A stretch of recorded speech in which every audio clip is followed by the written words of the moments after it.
Now, we will soon be voting in this chamber on Senate Resolution 64, which is a Congressional Review Act looking at a Treasury Department rule change to promote, that I believe will promote dark money in politics.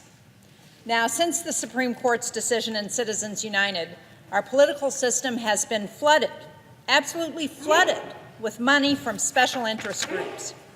According to the Center for Responsive Politics, independent expenditures on campaigns went from $203 million in 2010 to less than 10 years later, in 2016, the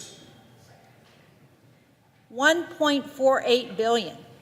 So from $203 million in 2010, after the Citizens United decision, to $1.48 billion in 2016. This is a massive influx of money into our elections that undermines the confidence of the American people in our political system.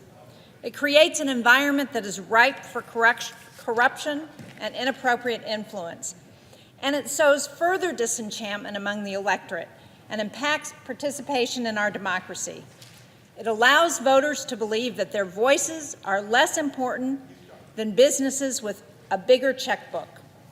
That's why it is so important that we ensure transparency and accountability in campaign financing through robust disclosure requirements and oversight. Now, unfortunately, instead of making it easier to identify individuals and organizations who are funding campaigns, the Treasury Department has issued a rule that will increase the amount of dark money in the political process.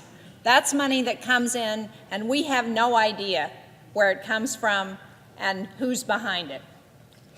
This ill-advised rule change from the Treasury Department will eliminate the requirement that social welfare organizations, so 501c4s, and business leagues, 501c6s, report donor information to the IRS.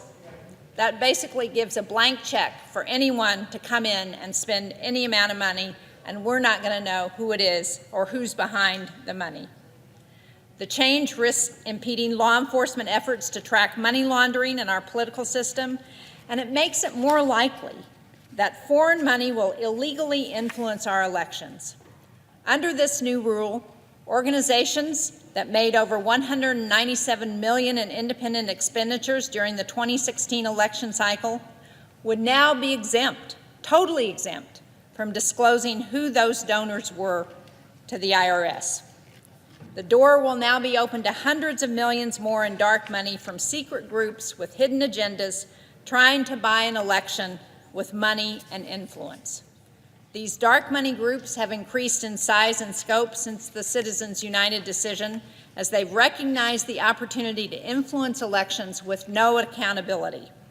Malicious actors at home and abroad will likely exploit the increased secrecy in this process, and the proliferation of these dark money groups will further influence our political system.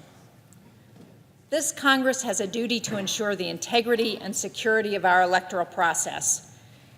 We've got to eliminate dark money contributions as we do this. Dark money has a corrosive influence in our democratic process because it erodes trust in our institutions. It distorts the motives of our elected representatives. And perhaps most important, the American people have a right to know if the candidates they choose to represent them are supported by foreign groups and shady special interests.